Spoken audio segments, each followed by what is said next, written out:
already an IPO. Yeah. Gotcha. Well, good morning, guys. September 15th, Rolland Market Mashup. Go to our YouTube channel, subscribe.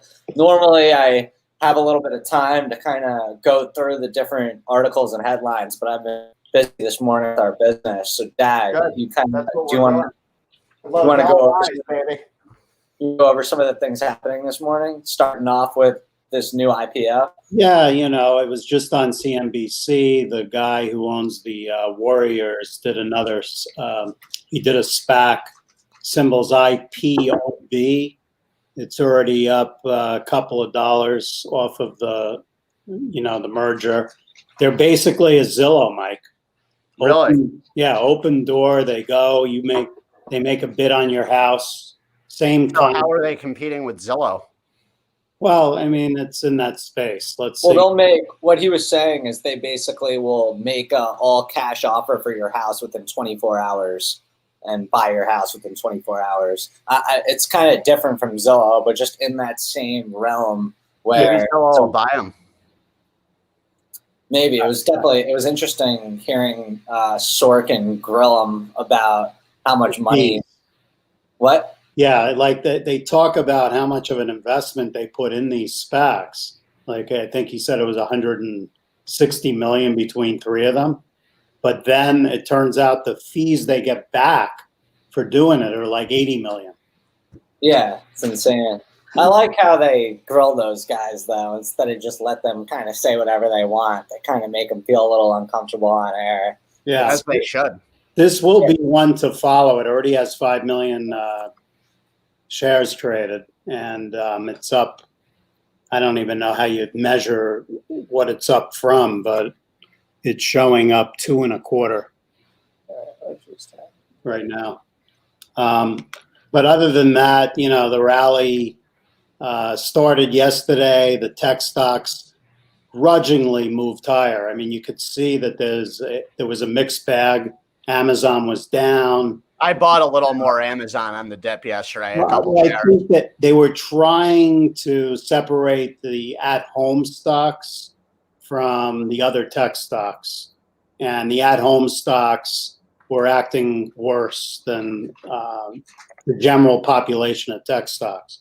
But today, it seems like everything is up as far as at home, at work, whatever you want to call it. And the market feels like it wants to continue this rally. Apple, Microsoft, Tesla are the ones to key in on, which we talked about yesterday. Tesla is just had an unbelievable move back up, as if, of course they have. We're looking at 437.5 now.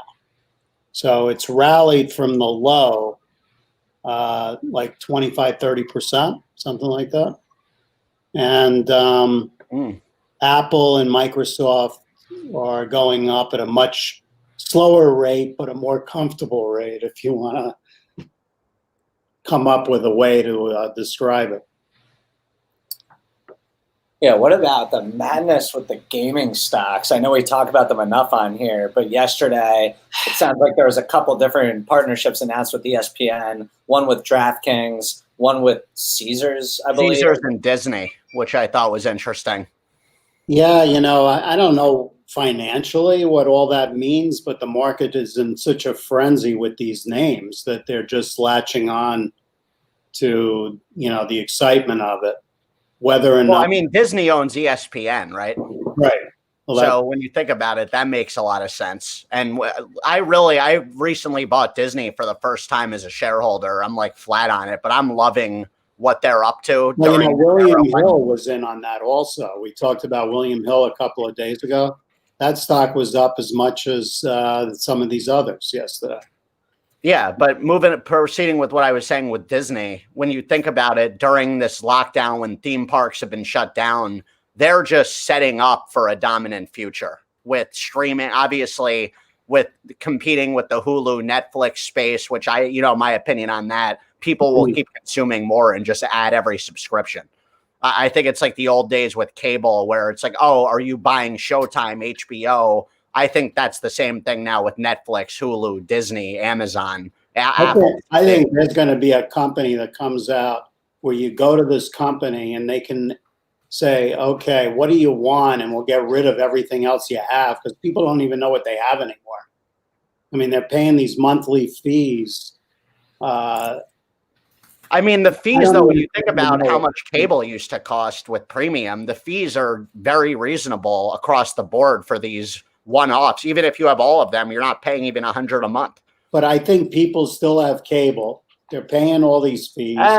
I think some people are spending like hundreds of dollars a month, and they think they've got like Netflix and HBO or whatever, and they don't even realize how much money.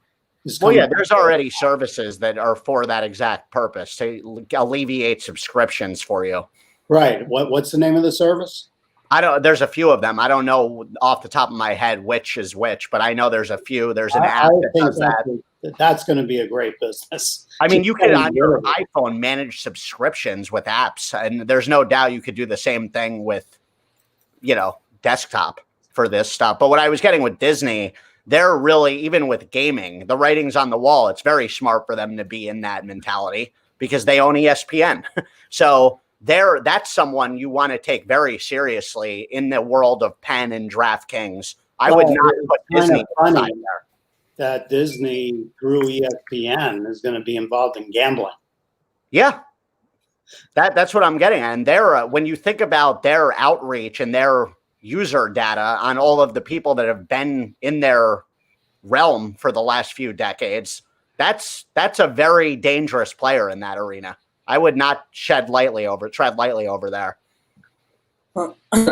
Yeah, I mean, I was saying yesterday, the whole thing almost reminds me of our space at this point, with how many players are getting into the online betting space. Well, that's what I'm getting. There'll be consolidation, no doubt about it. And we know the way they do it. They give away free money. They give away free bets. Like, how are any of these people really been seeing much of that, though, in the gaming. I think the difference is it's just people are such degenerates with gambling. You don't need to give them free anything.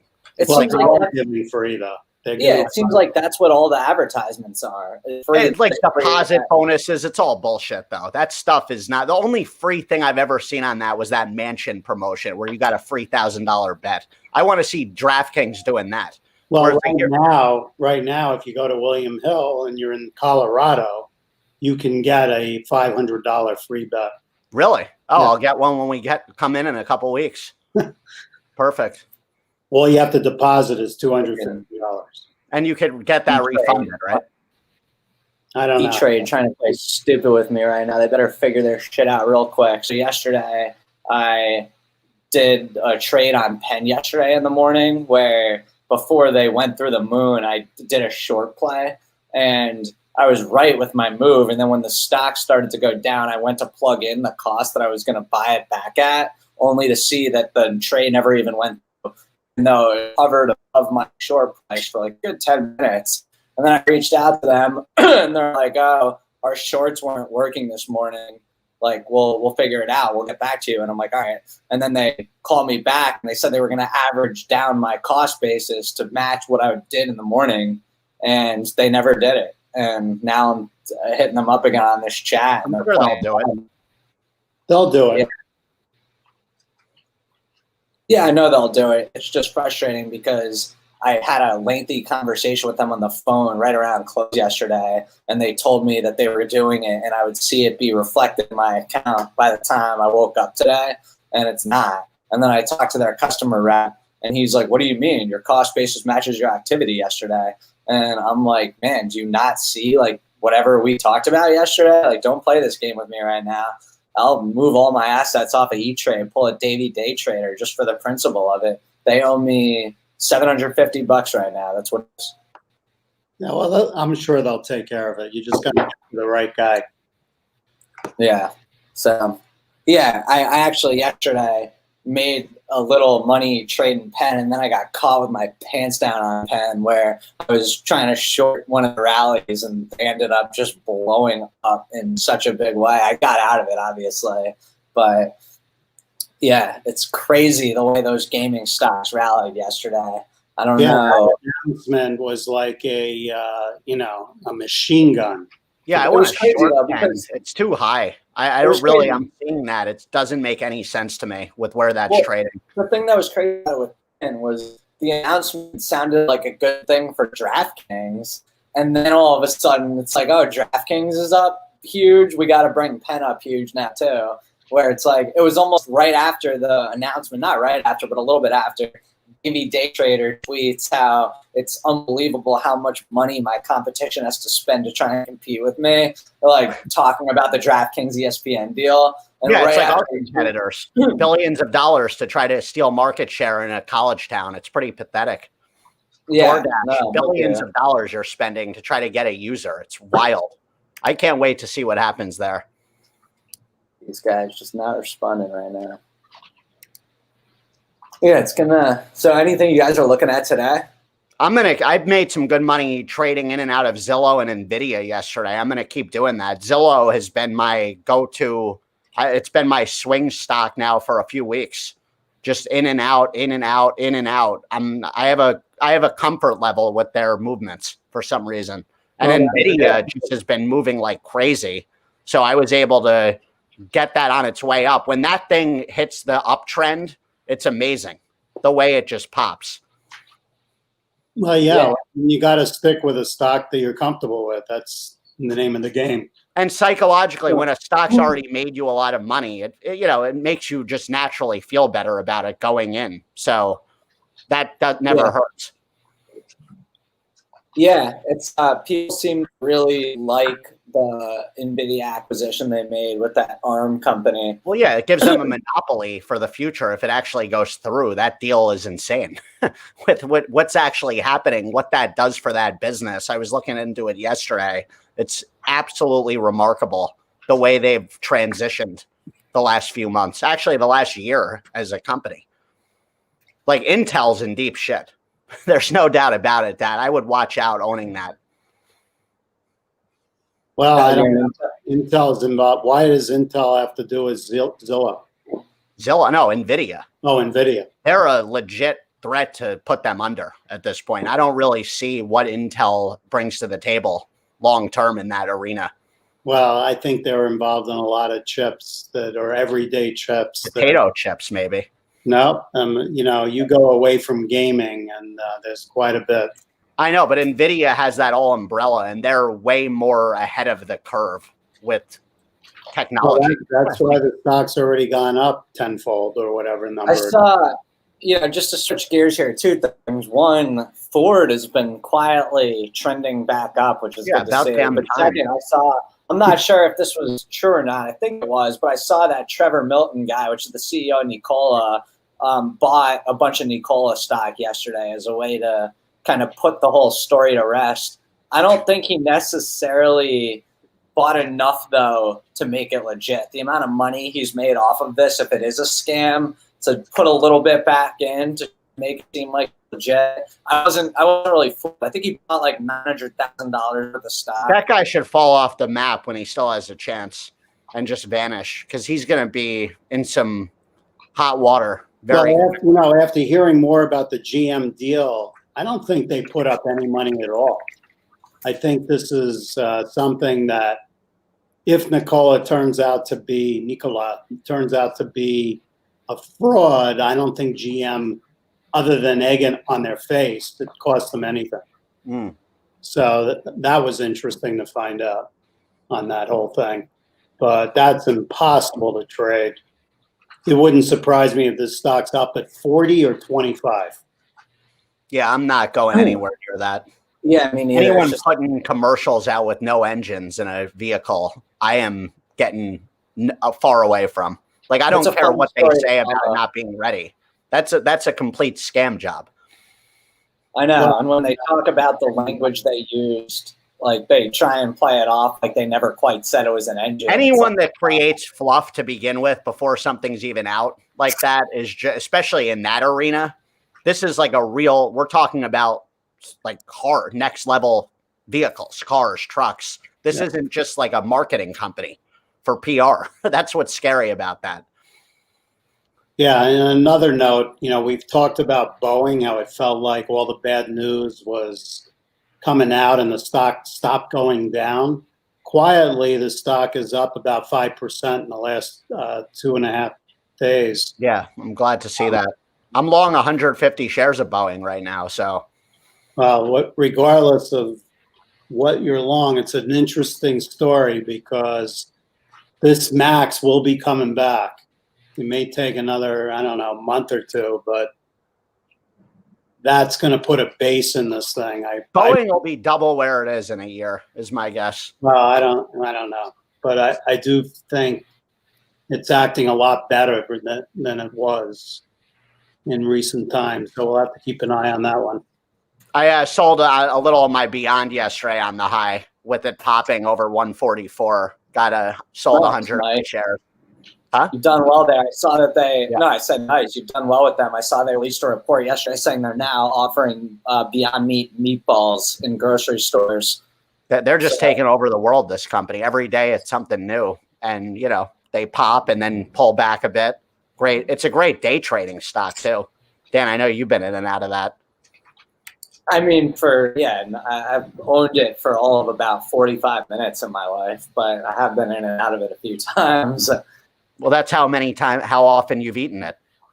I've actually never eaten it. Exactly. So there you go. I've never eaten it either.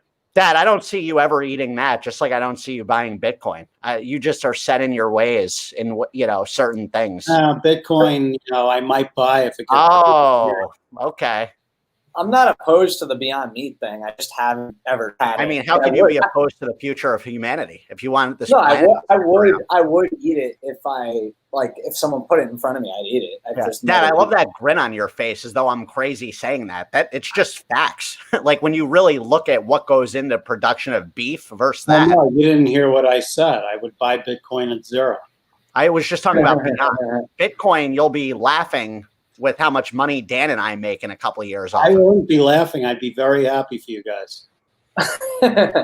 Dad, is Rocket Mortgage kind of like on its way on the up and up? Because it's looking at the day chart, and it's pretty interesting because if it breaks through 2440, it looks like it's going to have a move towards 25 pretty quick.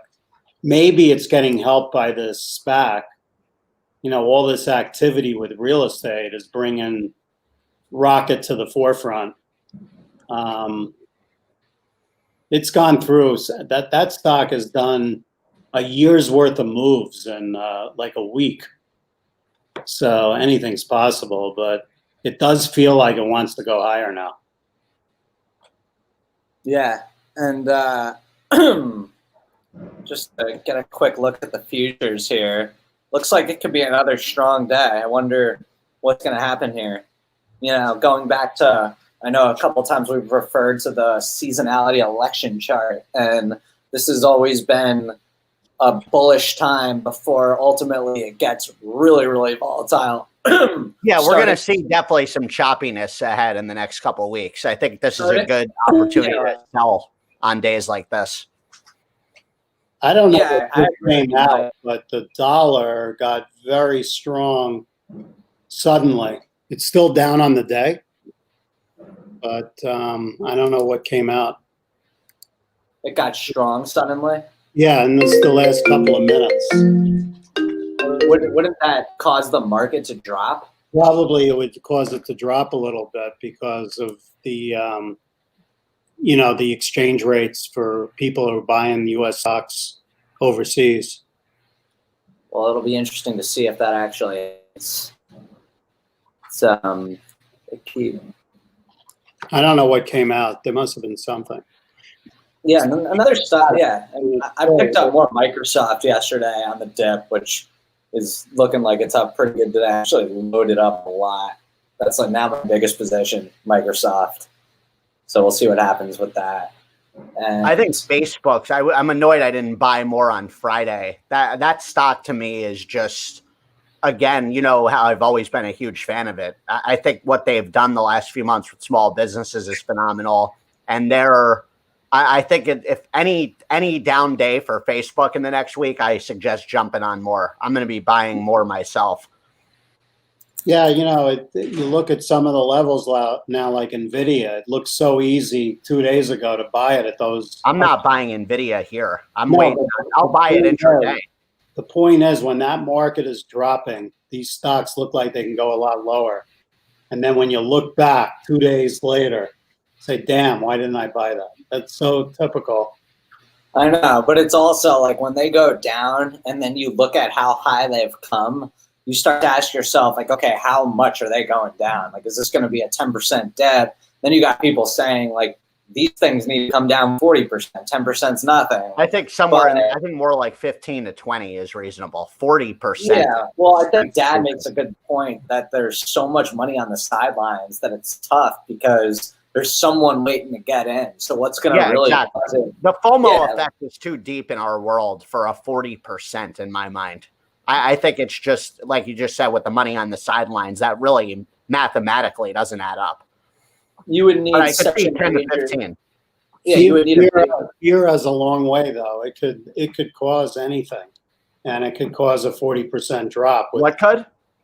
Fear, just people getting nervous and selling out, not worrying about what's on the sideline.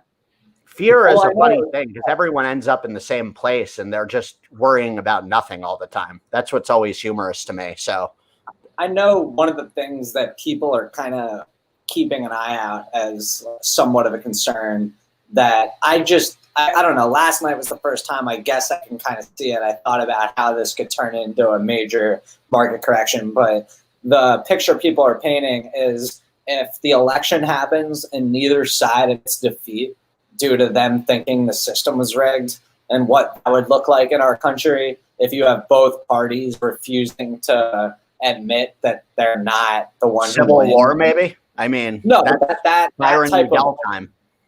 type of unrest is not good for the market, and just the thought that might even happen, and there's a lot of talk about that. Well, that'll definitely happen. What's going to stop that from happening? I don't know. I don't think it'll happen because whoever loses, you lose, and I don't know. But if Trump wins, it's not going to happen. So hopefully we're fine then. I mean, I can't obviously, the only way it does happen is if it's too close to call and Biden is claiming victory, right? He'll be asleep. He won't even hear what happened. He thought he was running for re-election yesterday. I know this isn't a political show, but it should be a comedy show with what's going on there. It's unbelievable. Yeah. And it affects the stock market. That's why we do bring up the election. I'm curious to see with that even, like when you think about the marijuana stocks, that world, like Canopy Growth, I know we haven't talked about them in a long time. I've been on the sidelines. I haven't been in that stock for a while, but I just wonder at what point is that sector worth jumping in? If Trump's reelected, is there any chance that's federally legalized? And if not, will it be quickly? As in like within months after Biden's in office? Well, it's tough to imagine if Trump wins that stuff will get legalized. No, but I think is it though? What's needed? If Trump wins, the states will actually have more pressure to legalize marijuana. Forget the feds, because they need so much money. Exactly. It's the same reason for the gambling. In a way, if Biden wins, if you think about it, the states are going to get more money because he's going to help all the blue states with federally funded whatever. But they'll federally legalize it. It won't even matter then at the state level if Biden wins. So with marijuana. Well, no, I think in both cases, the states will accelerate raising funds between gambling and pot. So let's go over that, guys. Dan, can you pull up CGC for a second?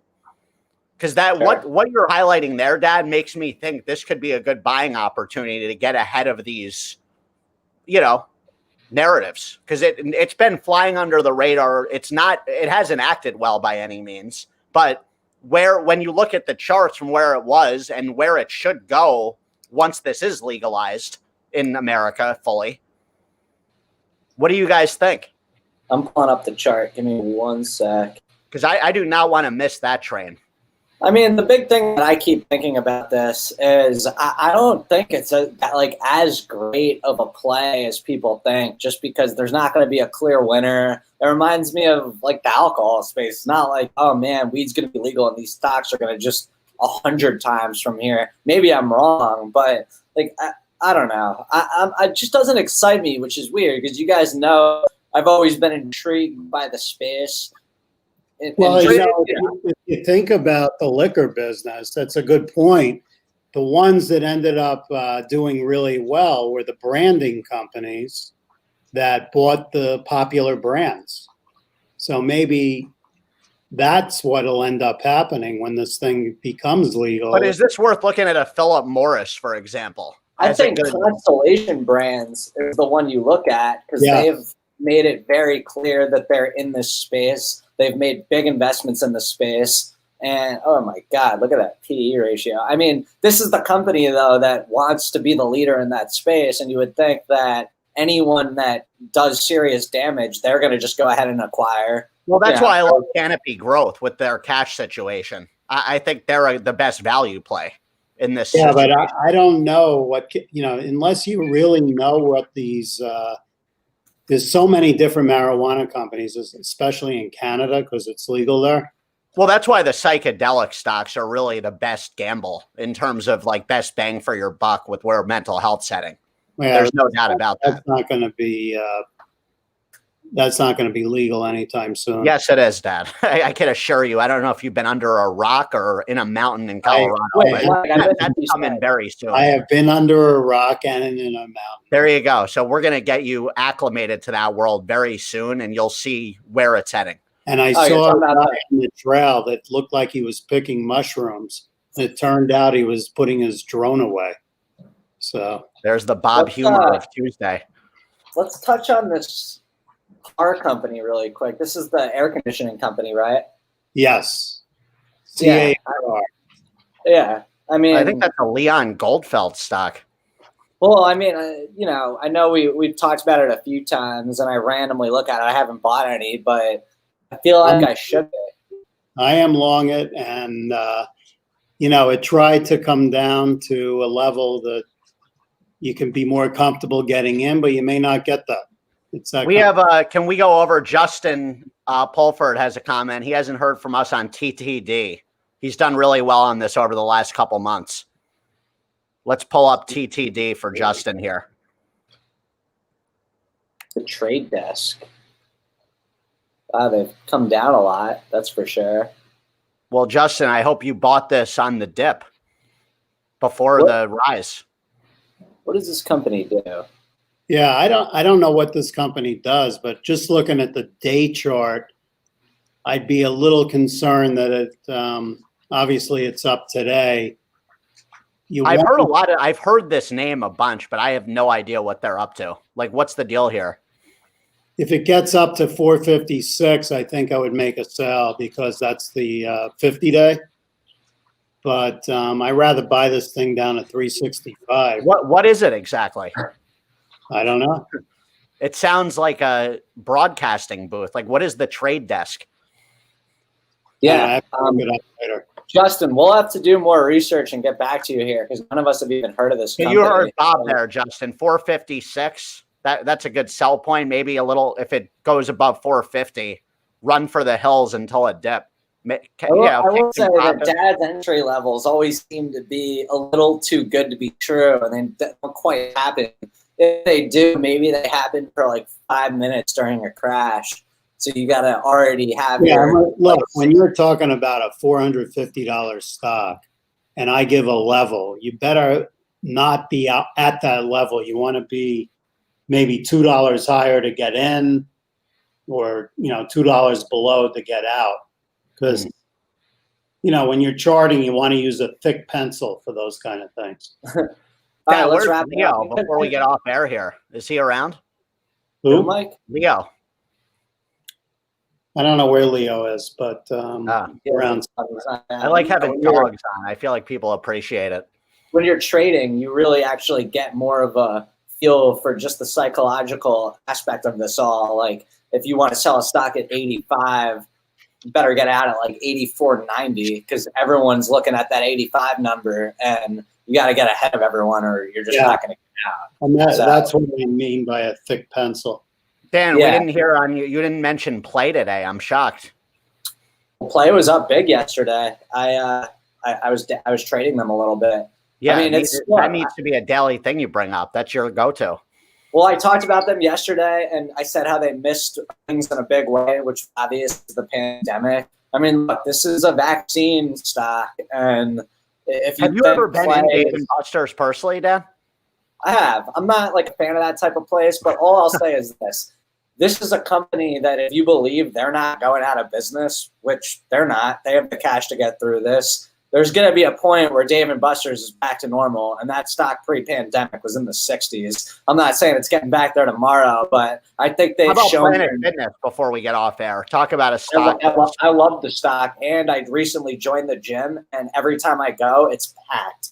So I know that's just where I happen to live, but I think that shows that there's a lot of people willing to get back in the gym. And, my only short-term concern with them is like a virus uptick where they shut down again. That's my one worry there. I don't think anyone's shutting down again. And I think, look, the thing with Peloton's amazing. We called that on this show. Didn't matter what they were going to say in their earnings. That stock's been sliding like they're on ice. And so is it time to jump on? I don't know. I haven't really looked at a level of how much they're going to slide, but they're well off their highs. And I think it's just because the story. How about Fiverr is all-time highs right now. Fiverr. Wow. So, all right, guys. Well, let's make some money. Enjoy the day and subscribe to our YouTube channel, the Rolland Market Mashup. And we'll be on Bootstrapped in the Trenches later today with Jeff Whitlock, founder of Gerbil. Boom, baby. Cool.